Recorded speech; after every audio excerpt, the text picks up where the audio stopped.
नमस्कार दोस्तों। किताबें बोलती हैं विद विष्णु सक्सेना के इस नए एपिसोड में आपका हार्दिक स्वागत है।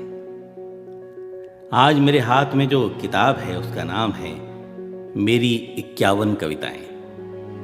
इस किताब की सारी कविताएं भारत के पूर्व प्रधानमंत्री श्री अटल बिहारी वाजपेयी जी ने लिखी हैं। इस किताब के संपादक हैं डॉक्टर चंद्रिका प्रसाद शर्मा। तो आइए इस किताब की कुछ खास कविताएं आपको सुनाता हूं। पेड़ के ऊपर चढ़ा आदमी ऊंचा दिखाई देता है, जड़ में खड़ा आदमी नीचा दिखाई देता है। आदमी न ऊंचा होता है न नीचा होता है, न बड़ा होता है न छोटा होता है। आदमी सिर्फ आदमी होता है। पता नहीं इस सीधे सपाट सत्य को दुनिया क्यों नहीं जानती, और अगर जानती है तो मन से क्यों नहीं मानती। इससे फर्क नहीं पड़ता कि आदमी कहाँ खड़ा है, पथ पर या रथ पर, तीर पर या प्राचीर पर। फर्क इससे पड़ता है कि जहाँ खड़ा है या जहाँ उसे खड़ा होना पड़ा है वहाँ उसका धरातल क्या है। हिमालय की चोटी पर पहुँच एवरेस्ट विजय की पताका फहरा कोई विजेता यदि ईर्ष्या से दग्ध अपने साथी से विश्वासघात करे तो क्या उसका अपराध इसलिए क्षम्य हो जाएगा कि वो एवरेस्ट की ऊंचाई पर हुआ था? नहीं, अपराध अपराध ही रहेगा। हिमालय की सारी धवलता उस कालिमा को नहीं ढक सकती।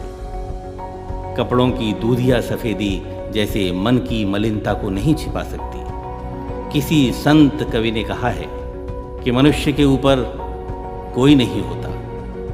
मुझे लगता है कि मनुष्य के ऊपर उसका मन होता है। छोटे मन से कोई बड़ा नहीं होता, टूटे मन से कोई खड़ा नहीं होता।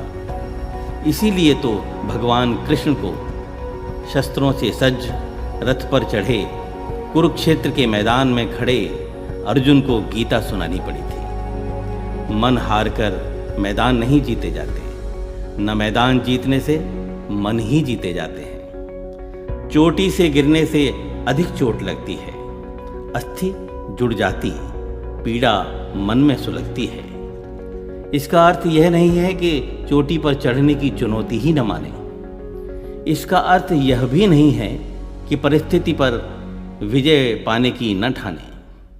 आदमी जहाँ है वहीं खड़ा रहे, दूसरों की दया के भरोसे पर पड़ा रहे।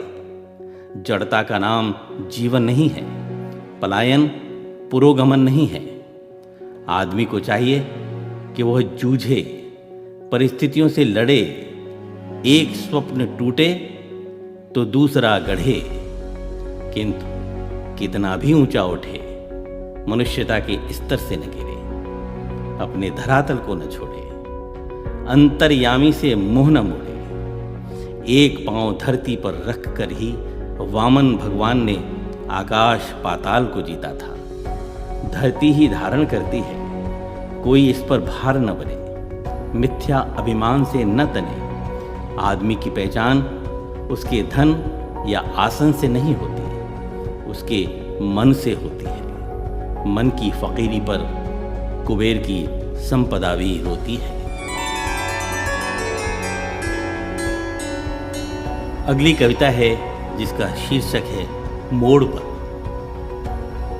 मुझे दूर का दिखाई देता है, मैं दीवार पर लिखा पढ़ सकता हूँ, मगर हाथ की रेखाएं नहीं पढ़ पाता। सीमा के पार भड़कते शोले मुझे दिखाई देते हैं, पर पांवों के इर्द गिर्द फैली गर्म राख नजर नहीं आती। क्या मैं बूढ़ा हो चला हूँ? हर 25 दिसंबर को जीने की एक नई सीढ़ी चढ़ता हूँ। नए मोड़ पर औरों से कम स्वयं से ज्यादा लड़ता हूँ। मैं भीड़ को चुप करा देता हूँ, मगर अपने को जवाब नहीं दे पाता। मेरा मन मुझे अपनी ही अदालत में खड़ा कर जब जिरह करता है, मेरा हलफनामा मेरे ही खिलाफ पेश करता है, तो मैं मुकदमा हार जाता हूँ, अपनी ही नज़र में गुनहगार बन जाता हूँ। तब मुझे कुछ दिखाई नहीं देता, न दूर का न पास का। मेरी उम्र अचानक 10 साल बढ़ जाती है, मैं सचमुच बूढ़ा हो जाता हूँ। अगली कविता का शीर्षक है कदम मिलाकर चलना होगा। बाधाएं आती हैं आएं, घिरें प्रलय की घोर घटाएं, पाँवों के नीचे अंगारे, सिर पर बरसें यदि ज्वालाएं, निज हाथों से हंसते हंसते आग लगाकर जलना होगा, कदम मिलाकर चलना होगा।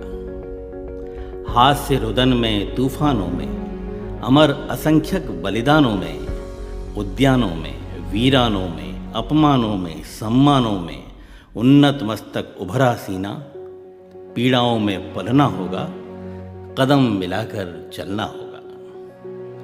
उजियारे में अंधकार में, कल कछार में बीच धार में, घोर घृणा में पूत प्यार में, क्षणिक जीत में दीर्घ हार में, जीवन के शत शत आकर्षक अरमानों को दलना होगा, कदम मिलाकर चलना होगा।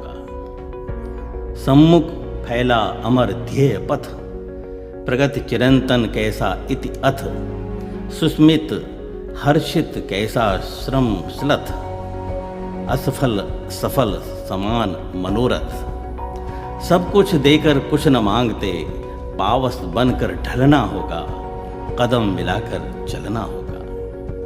कुछ कांटों से सज्जित जीवन, प्रखर प्यार से वंचित यौवन, नीरवता से मुखरित मधुवन, परहित अर्पित अपना तन मन। जीवन को शत शत आहुति में जलना होगा, गलना होगा, कदम मिलाकर चलना होगा। और इस किताब की अंतिम कविता शीर्षक है पड़ोसी से। एक नहीं दो नहीं करो 20 समझौते, पर स्वतंत्र भारत का मस्तक नहीं झुकेगा। अगणित बलिदानों से अर्जित यह स्वतंत्रता, अश्रु स्वेद शोणित से सिंचित यह स्वतंत्रता, त्याग तेज तप बल से रक्षित यह स्वतंत्रता, प्राणों से भी प्रियतर यह स्वतंत्रता। इसे मिटाने की साजिश करने वालों से कह दो, चिंगारी का खेल बुरा होता है। औरों के घर आग लगाने का जो सपना, वह अपने ही घर में सदा खरा होता है। अपने ही हाथों तुम अपनी कब्र न खोदो, अपने पैरों आप कुल्हाड़ी नहीं चलाओ। ओ नादान पड़ोसी अपनी आंखें खोलो, आज़ादी अनमोल न इसको मोल लगाओ। पर तुम क्या जानो आज़ादी क्या होती है, तुम्हें मुफ्त में मिली न कीमत गई चुकाई। अंग्रेजों के बल पर 2 टुकड़े पाए हैं, माँ को खंडित करते तुमको लाज न आई।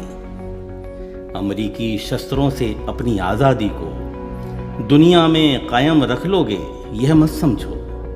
10-20 अरब डॉलर लेकर चलने वाली बर्बादी से तुम बच लोगे, यह मत समझो। धमकी जेहाद के नारों से, हथियारों से कश्मीर कभी हथिया लोगे, यह मत समझो। हमलों से, अत्याचारों से, संघारों से भारत का भाल झुका लोगे, यह मत समझो। जब तक गंगा की धार, सिंधु में ज्वार, अग्नि में जलन, सूर्य में तपन शेष, स्वातंत्र्य समर की वेदी पर अर्पित होंगे अगणित जीवन यौवन अशेष। अमेरिका क्या संसार भले ही हो विरुद्ध, कश्मीर पर भारत का ध्वज नहीं झुकेगा। एक नहीं दो नहीं करो 20 समझौते, पर स्वतंत्र भारत का मस्तक नहीं झुकेगा। तो ये थी वो किताब जिसका नाम था मेरी 51 कविताएं, जिन्हें लिखा था भारत के पूर्व प्रधानमंत्री श्री अटल बिहारी वाजपेयी जी ने। इस किताब के संपादक हैं डॉक्टर चंद्रिका प्रसाद शर्मा। तो दोस्तों, आज बस इतना ही। कभी अवसर मिला तो इस किताब की कुछ और कविताएं आपके बीच में रखूंगा। और हाँ, अगर आपने भी कविता की, शायरी की, कहानियों की, संस्मरण या व्यंग्य की कोई किताब लिखी है और आपको लगता है कि उसका कंटेंट लोगों तक पहुंचना चाहिए, तो हमसे संपर्क करें। हमारा ईमेल पता है vishnu.sanskar@gmail.com। खुश रहिए, अपना ध्यान रखिए और कितने भी व्यस्त रहें, लेकिन किताबें ज़रूर पढ़ते रहिए। नमस्कार।